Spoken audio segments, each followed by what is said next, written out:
எங்கள் அன்பின் நல்ல கடவுளே, உம்முடைய திருவார்த்தைகளை நாங்கள் தியானிக்கும்படியாக வந்திருக்கிற பொழுது எங்களுடைய செவிகளை உள்ளங்களையும் திறந்திரலும். உம்முடைய வார்த்தைகள் சத்தியம், உம்முடைய வார்த்தைகள் உயிருள்ளவை. உம்முடைய வார்த்தைகளை எங்களுடைய வாழ்க்கைக்கு நாங்கள் பிரயோஜனப்படுத்திக் கொள்ள அருள்தார். மீட்பர் இயேசுவின் மூலமாக ஜெபத்தை எடுக்கிறோம் பரலோக பிதாவே, ஆமென். பிரியமானவர்கள், உங்களை யாவருக்கும் ஆண்டவர் இயேசு கிறிஸ்துவின் திருப்பெயரினுடைய வாழ்த்துக்களை தெரிவித்துக் கொள்வதிலே மகிழ்ச்சி அடைகின்றேன். மீண்டுமாக எரேமியா தீர்க்கனை குறித்த ஒரு சில முன் அறிமுகங்களை நான் உங்களுக்கு முன்பாக வைக்க விரும்புகிறேன். எரேமியா சிறுவனாக இருந்தபொழுது தீர்க்கதரிசியாக அழைக்கப்பட்டவர் என்று நாம் முந்தின நாள் தியானத்தில் நாம் யோசித்தோம். இங்கே ஒரு சிறிய பின்னணி. மனம் திரும்பாத யூதாவை குறித்து தப்பிக்க முடியாத கடவுளுடைய நியாய தீர்ப்பு. மனம் திரும்பாத யூதாவை குறித்த தப்பிக்க முடியாத நியாய தீர்ப்பு. தெற்கு யூதாவின் வரலாற்றிலே கடைசி 40 ஆண்டுகள், அதாவது கிறிஸ்துவுக்கு முன் 626 முதல் 586 வரை எரேமியாவினுடைய தீர்க்க தரிசன ஊழியம் செய்யப்பட்டது. எருசலேமையும் அதன் தேவாலயத்தையும் அழித்த பாபிலோனியர் படையெடுப்புகளை எரேமியா தன்னுடைய வாழ்விலே நேரடியாக கண்டவர். யூதாவின் வீழ்ச்சியின் இறுதி வருடங்களிலே எரேமியா தீர்க்க தரிசனம் உரைக்க வேண்டி இருந்ததால் அவருடைய புத்தகம் சோகமும் அழிவின் அடையாளங்களும் நிறைந்ததாகவே இருக்கிறது. எனவே தான் எரேமியாவை படிக்கிற பொழுது அது முற்றிலுமாக சோகம் நிறைந்த புத்தகமாகவும் அழிவின் அடையாளங்கள் அதிகமாக இருக்கிற ஒரு புத்தகமாகவும் அது இருக்கிறதை நம்மால் காண முடியும்.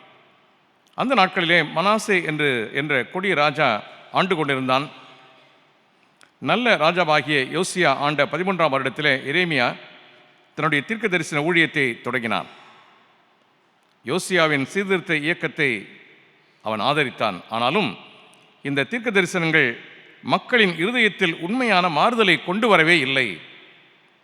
இதை மிக சீக்கிரத்திலே கண்டுகொண்டான். தேசமெங்கும் உண்மையான மனம் திரும்புதல் இல்லை என்பதை, நியாய தீர்ப்பும் அழிவும் திடீரென்று வரும் என்று எரேமியா மக்களை எச்சரிக்கிற செய்தி அங்கே சொல்லப்பட்டிருக்கிறது. இந்த நூலிலே உபயோகிக்கப்பட்டிருக்கிற வார்த்தைகளிலே மிக முக்கியமான வார்த்தை பின்மாற்றம் என்பது. 5 முறை அந்த வார்த்தை பதிவு செய்யப்பட்டிருக்கிறது. பின்மாற்றம் என்கிற வார்த்தை அல்லது உண்மையற்ற என்கிற சொல் 10 முறை இது உபயோகிக்கப்பட்டிருக்கிறது.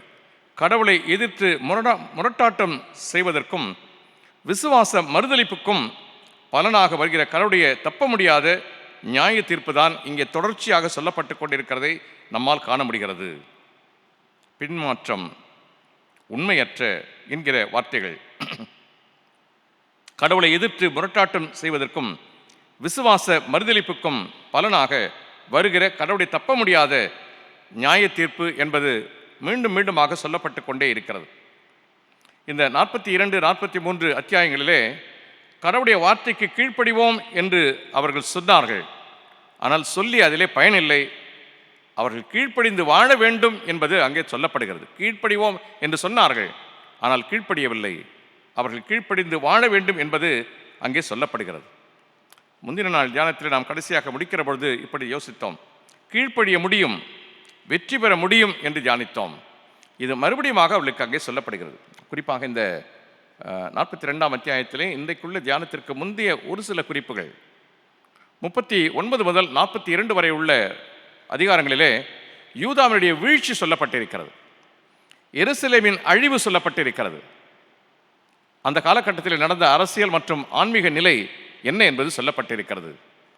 எரேமியா தொடர்ந்து சொன்ன செய்தி என்னவென்று சொன்னால், பாபிலோன் அரசன் வந்து நகரத்தை அழிப்பான். 39ஆம் அத்தியாயம் 1 முதல் 2 வரை உள்ள வாக்கியங்களிலே சொல்லப்படுகிறது. பாபிலோன் அரசன் வந்து நகரத்தை அழிப்பான் என்று சொல்கிறான். எருசலேம் கைப்பற்றப்பட்டது. சிதேக்கியா ராஜா பிடிக்கப்பட்டு தண்டிக்கப்பட்டார். 39, 4 முதல் 7 வரை உள்ள வாக்கியங்கள். நாடும் நகரமும் ஆலயமும் எரிக்கப்பட்டது. 39ஆம் அத்தியாயம் 8ஆம் வாக்கியம். ஏபேத் மேலேக்கு எரேமியாவை காப்பாற்றுகிறார். கடவுள் அதற்காக எரேமியாவை காப்பாற்றுவதற்காக திட்டமிடுகிறார். 39ஆம் அத்தியாயம் 17, 18 வாக்கியங்கள். பாபிலோன் அரசன் யூதாவில் கெத்தலியா என்பவரை ஆளுநராக நியமிக்கின்றார். 40ஆம் அத்தியாயம் 5ஆம் வாக்கியத்தில் இந்த கெத்தலியா இஸ்மாயில் என்பவன் எழுந்து கெத்தலியாவை கொன்று போட்டான். 41ஆம் அத்தியாயம் 2ஆம் வாக்கியம். மக்கள் அப்பொழுது பயந்தார்கள். இந்த பயம்தான் அவர்கள் எரேமியாவிடத்தில் திரும்புவதற்கு வழிவகுத்தது. கடவுளுடைய சித்தத்தை கேட்க எரேமியாவிடத்திலே வருகிறார்கள். 42ஆம் அத்தியாயம் அதை தான் குறிப்பிடுகிறது. கடவுளுடைய சித்தம் என்னது என்பதை கேட்டு சொல்லுங்கள் என்று எரேமியாவிடத்திலே வருகிறார்கள். இந்த அழிவு இவையெல்லாம் முன்கூட்டியே சொல்லப்பட்டதுதான். என்றாலும் இவர்கள் மனம் திரும்பவில்லை. மனம் திரும்பாமல் என்னதான் நடக்கிறது பார்ப்போம் என்பதைப் போலவே இவர்கள் வாழ்ந்து கொண்டிருந்தார்கள். ஆனால் ஒரு கட்டத்தில் இவர்கள் பயந்த பொழுது எரேமியாவிடத்திலே கடவுளத்திலே கேட்டு சொல்லுங்கள் என்று எரேமியாவிடத்திலே வருகிறதை நாம் இங்கே காணுகின்றோம். அதுதான் இந்த 42ஆம் அத்தியாயத்தில் சொல்லப்பட்டிருக்கிற வார்த்தைகள். 42:2-3 வாக்கியங்களிலே உமது தேவனாகிய கர்த்தரிடம் எங்களுக்காக ஜெபியுங்கள் என்று கேட்கிறார்கள். 42:5-6 கர்த்தர் எதை சொல்லுகிறாரோ அதை நாம் செய்வோம் என்று வாக்கு கொடுக்கிறார்கள். இதற்கு கடவுளுடைய பதில்தான் 42:10. இந்த தேசத்திலே தங்கினால் நான் உங்களை கட்டுவேன் என்பது. இன்றைக்கு நாம் தியானிக்க எழுந்த கடவுளுடைய குரல் எது என்று சொன்னால், நான் உங்களை கட்டி எழுப்புவேனே அன்றி அழித்து ஒழிக்க மாட்டேன். நான் உங்களை கட்டி எழுப்புவேனே அன்றி அழித்து ஒழிக்க மாட்டேன். இதுதான் இன்றைய கடவுளுடைய குரலாக நாம் தியானிக்க போகிறோம். இந்த தேசத்திலே நீங்கள் தங்கினால் நான் உங்களை கட்டுவேன். அதோடு கூட ஒரு எச்சரிக்கையின் செய்தி சொல்லப்படுகிறது. 42ஆம் அத்தியாயத்தின் 15-16 வாக்கியங்களிலே, நீங்கள் எகிப்துக்கு போனால் பட்டயம், பஞ்சம், அழிவு வரும் என்று சொல்லப்படுகிறது. எருசலேமின் வீழ்ச்சி கடவுள் முன்பே அவளுக்கு சொல்லிய ஒரு தீர்ப்பாக அமைந்திருந்தது. ஆனால் அவர்கள் அதற்கு செவி கொடுக்கவில்லை. 42ஆம் அத்தியாயம் 1-6 வரை உள்ள வாக்கியங்களிலே மிகவும் இக்கட்டான சூழலிலே கர்த்தரிடத்திலே ஆலோசனை கேட்க விரும்பினார்கள். கெத்தலியா கொல்லப்பட்ட பின்பு பாபிலோன் கோபத்திற்கு மக்கள் பயந்து எரேமியாவின் மூலம் கடவுளுடைய சித்தத்தை அறிய வேண்டும் என்று முயற்சித்தார்கள். அவர்கள் எகிப்துக்கு ஓடிப்போக தங்கள் மனதிலே ஏற்கனவே தீர்மானித்துக் கொண்டு அதுவே கடவுளுடைய சித்தமாக இருக்கிறதா என்று அறிய விரும்பினார்கள். இதான் செய்தி. இவங்க என்ன நினச்சிட்டாங்க அப்படின்னு சொன்னால், எங்கே போயிடலாம் நினச்சிட்டாங்க?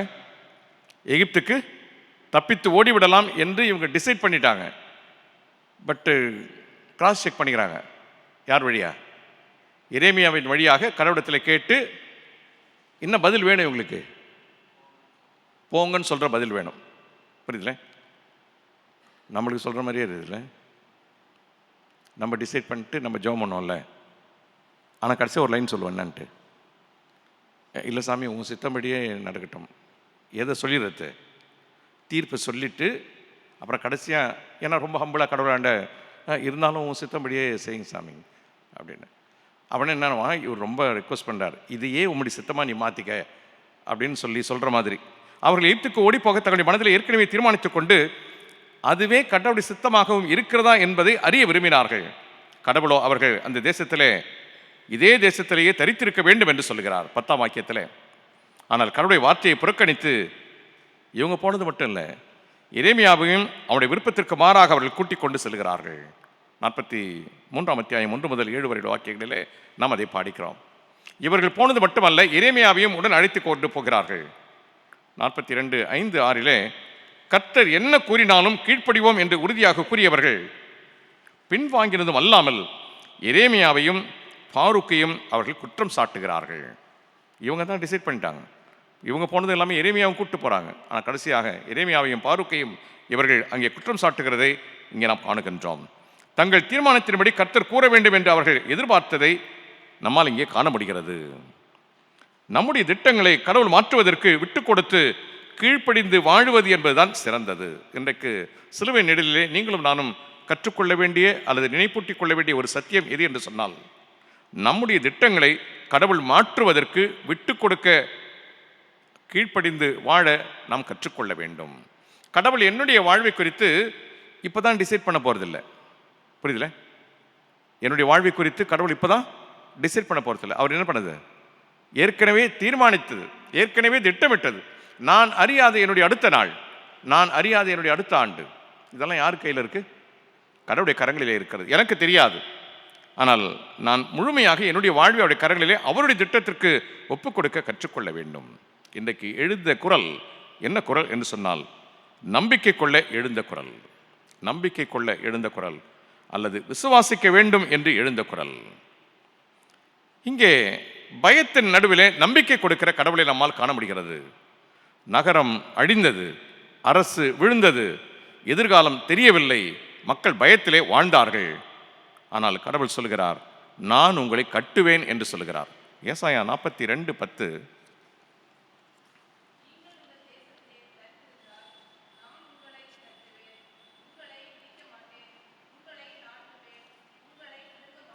ரைட், படிங்க படிங்க. நான் ஏசாயா 42:10.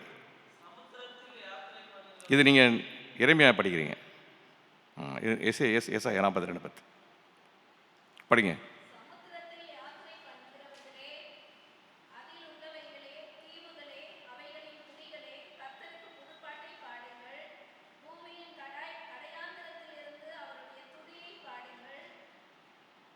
படிங்க.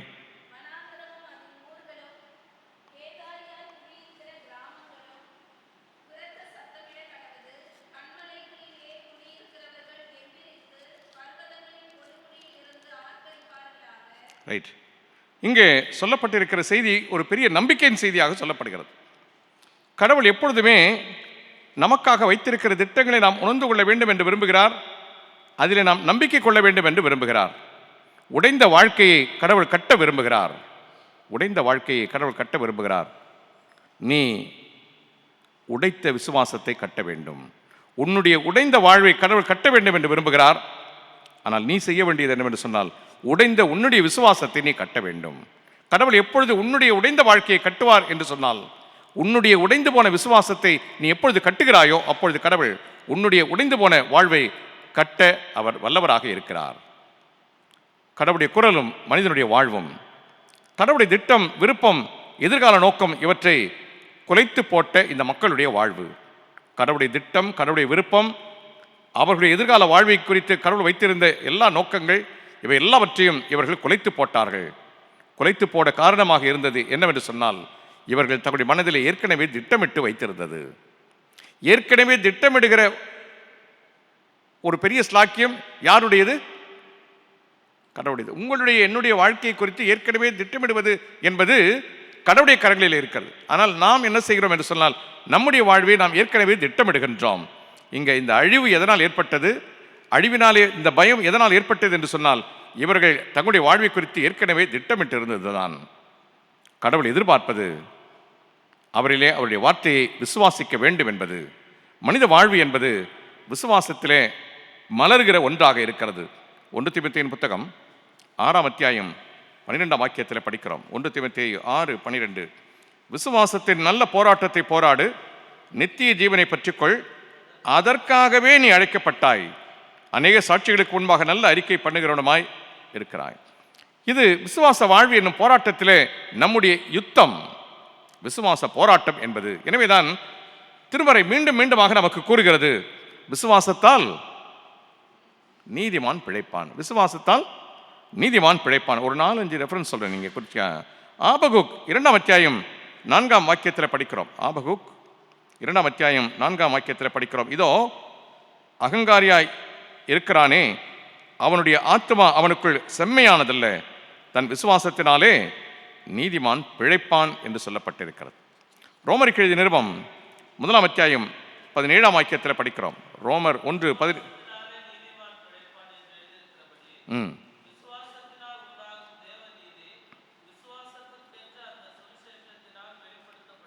விசுவாசத்தினால் நம்பிக்கையோடு வாழ்கிறவர்கள்.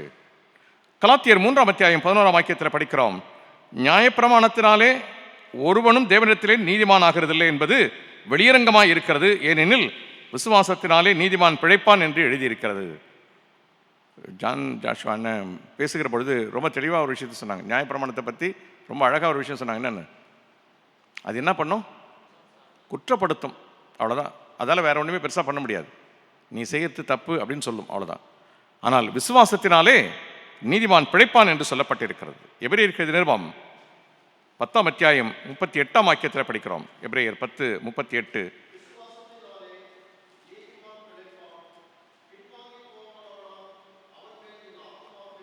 பின்வாங்கி போவானேயானால் நான் பிரியமாக இருக்க மாட்டேன். இதே தான் இங்கே இவருடைய வாழ்க்கை. இந்த பின்மாற்றம் என்பது அவருடைய வாழ்விலே மறுபடியும் நடைபெற்றுக் கொண்டிருக்கிறது. அப்பொழுது கடவுள் அவர்கள் மீது பிரியமாக இருக்க மாட்டேன் என்பதை மிக தெளிவாகவே சொல்லுகிறார். மீனுக்கு தண்ணீர் போல கிறிஸ்தவனுக்கு விசுவாசம். விசுவாசம் இல்லாமல் வாழ முடியாது.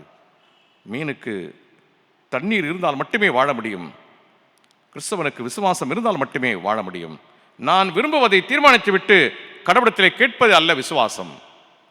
இந்த விசுவாசத்துக்கு நாம் இன்னொரு டெஃபினேஷன் வச்சுருக்கிறோம். என்னென்னா, டிசைட் பண்ணிட்டோம்ல, நான் ரொம்ப அதிகமாக விசுவாசிக்கிறேங்க, கடவுள் அதை எனக்கு செஞ்சிடணும். புரியுதுல? இது விசுவாசத்துக்கு இன்னொரு டெஃபினேஷன். நான் அவரிடத்துலேருந்து பெற்றுக்கொள்ள போகிற ஒன்றை நானே தீர்மானித்து விட்டு நான் ரொம்ப விசுவாசமாக இருக்கிறேன் அப்படின்னு சொல்கிற விஷயம் அல்ல. நான் விரும்புவதை தீர்மானித்து விட்டு கடவுளத்தில் கேட்பது அல்ல விசுவாசம். கடவுளிடம் கேட்டு என் எதிர்காலத்தை பெற்றுக்கொள்ள வேண்டும் என்பதுதான் விசுவாசம். கடவுளுடைய குரலை நாம் இங்கே புரிந்து கொள்ள வேண்டும். அவருடைய வாக்குகள் எங்கே எப்படி பொருந்தும் என்று நாம் நிச்சயமாக புரிந்து கொள்ள வேண்டும். இந்த ஒரு 2-3 குறிப்பை மட்டும் கவனிங்க. கடவுளுடைய குரலை நாம் நிச்சயமாக புரிந்து கொள்ள வேண்டும். அவருடைய வாக்குகள் எங்கே எப்படி பொருந்தும் என்பதை நாம் நிச்சயமாக தெளிவாக உணர்ந்து கொள்ள வேண்டும். ஆதியாகமம் 12ஆம் அத்தியாயம் 3ஆம் வாக்கியத்தினுடைய பிற்பகுதி, உன்னை சபிக்கிறவர்களை சபிப்பேன். கரெக்டா தப்பா சொல்றான் பார்த்துருங்க. கரெக்டா? உன்னை சபிக்கிறவர்களை சபிப்பேன். மத்தேயு 5ஆம் அத்தியாயம் 44ஆம் வாக்கியம். மத்தேயு 5:44.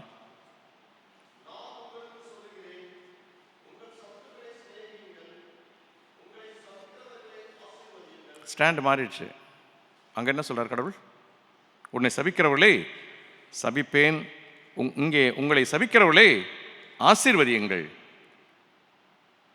அந்த வாக்கு வேறு, இந்த வாக்கு வேறு. எனவே கடவுளுடைய இந்த வார்த்தைகள், கடவுளுடைய இந்த குரலுக்கு அதனுடைய சூழல் பின்னணி என்ன என்பதை நாம் புரிந்து கொள்ள வேண்டும்.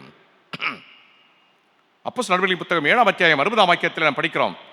தன் மீது கல்லெறிந்தவர்களை ஸ்தேவான் மன்னிக்கும்படியாக ஜெபிக்கிறார். தன் மீது கல் எறிந்தவர்களுக்காக ஸ்தேவான் ஜெபிக்கிறதை நாம் காணுகின்றோம். அடுத்த அதிகாரத்திலே ஒரு காரியத்தை காணுகின்றோம். சவுல் மனம் திரும்புகிறதை காணுகின்றோம். ஸ்தேவானுடைய கொலையிலே யாருக்கும் காரணம் உண்டு? சவுலுக்கும் காரணம் உண்டு. இங்கே ஸ்தேவான் ஏறெடுக்கிற ஜெபம் அடுத்த அதிகாரத்திலே சவுலுடைய மனமாற்றத்தை நம்மால் காண முடிகிறது. சூழ்நிலைக்கு ஏற்ப செயல்படுகிற கடவுளை நம்மால் அங்கே காண முடிகிறது. மத்தேயு 10ஆம் அத்தியாயம் 5-10 வாக்கியங்களிலே நாம் காணுகின்றோம். மத்தேயு 10ஆம் அத்தியாயம் 5-10 வாக்கியங்களிலே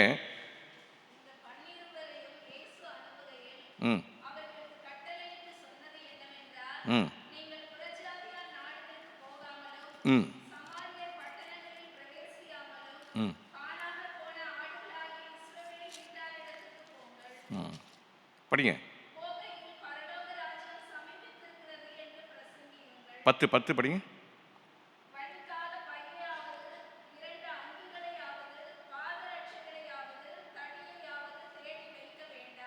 எடுத்துக்கொண்டு போக வேண்டாம்.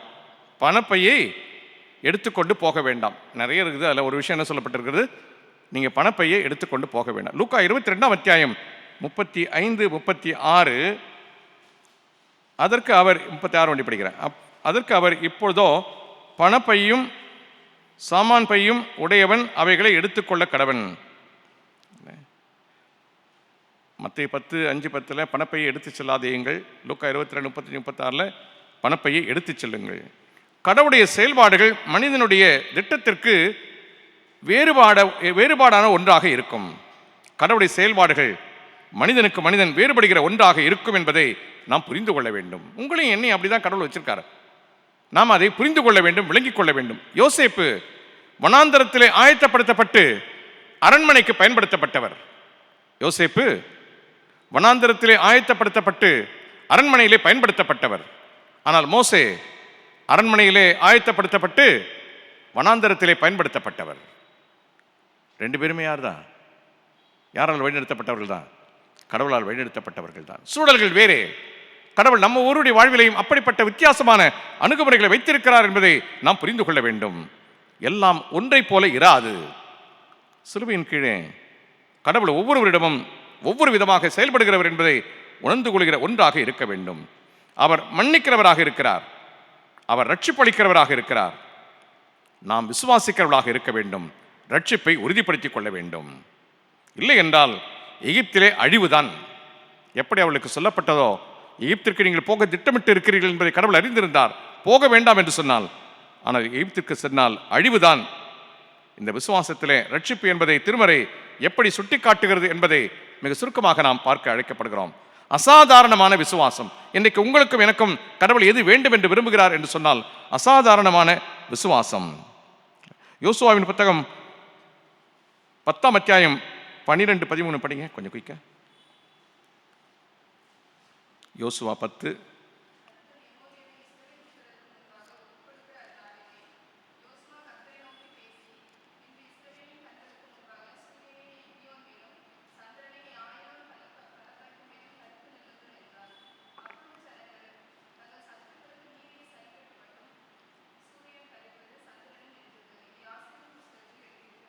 பதினாலாம் வாக்கியம் படிங்க.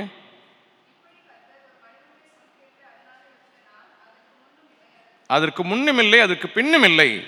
அசாதாரணமான விசுவாசத்தை நம்மால் அங்கே காண முடிகிறது. அனனியா, அசரியா, மீசாவேல், தானியேல் இவருடைய வாழ்வை நாம் பார்க்கிற பொழுது நெருப்பிலே நடைபோடுகிறார்கள். அசாதாரணமான விசுவாசம். இதெல்லாம் நாம் யோசித்து பார்த்தா இதெல்லாம் சாத்தியமா அப்படின்னு பார்த்தா நம்முடைய வாழ்வில் அதெல்லாம் சாத்தியம் கிடையாது. ஆனால் சாத்தியமானது. அது கதை இல்லை, ஸ்டோரி இல்லை, என்னதுதான் உண்மையான நிகழ்வுகளை நம்மால் காண முடிகிறது. தானியேல் சிங்ககபியிலே வீசப்பட்டது, தானியேல் 6:21-22. இதெல்லாம் அசாதாரணமான விசுவாசத்தை மிக தெளிவாக காட்டுகிறது. எலியா தீர்க்கன் மழையை நிறுத்தினான். யாக்கோபு 5:17-18 காட்டுகின்றோம். மழை நிறுத்தப்பட்டது மட்டுமல்ல, மழையை கொண்டு வந்தவனும் அவன்தான். அதே தீர்க்கதரிசியை வைத்து கடவுள் மழையை நிறுத்துகிறார், மழையை கொண்டு வருகிறார். நாம் பொதுவாக கேட்பது என்னவென்று சொன்னால், அந்த எலியாவின் கடவுள் எங்கே என்று கேட்கிறோம். 2 ராஜாக்களின் புத்தகம் 2:14. இந்த எலியாவின் கடவுள் எங்கே என்று நாம் கேள்வி கேட்கிறோம். ஏன்னா எலியா இந்த பெரிய காரியங்கள் எல்லாம் செய்வதற்கு யார் கூட இருந்தது? கடவுள் கூட இருந்தார். எலியா இப்படிப்பட்ட காரியங்கள் எல்லாம் செய்வதற்கு கடவுள் கூட இருந்தார். நாம் உடனே என்ன கேள்வி கேட்கிறோன்னா, இந்த எலியாவின் கடவுள் இப்பொழுது எங்கே இருக்கிறார் என்று கேட்கிறோம்.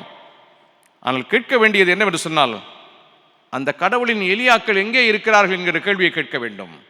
அந்த கடவுளின் எலியாக்கள் எங்கே இருக்கிறார்கள் என்கிற கேள்வியை கேட்க வேண்டும். ஆனால் நாம் கேட்டுக்கொண்டிருக்கிற கேள்வி என்னவென்று சொன்னால், அந்த எலியாவின் கடவுள் எங்கே என்று கேட்டுக்கொண்டிருக்கிறோம். கடவுள் எதிர்பார்ப்பது என்னவென்று சொன்னால், இந்த கடவுளுடைய எலியாக்கள் எங்கே இருக்கிறார்கள் என்பதை கடவுள் தேடிக்கொண்டிருக்கிறார்.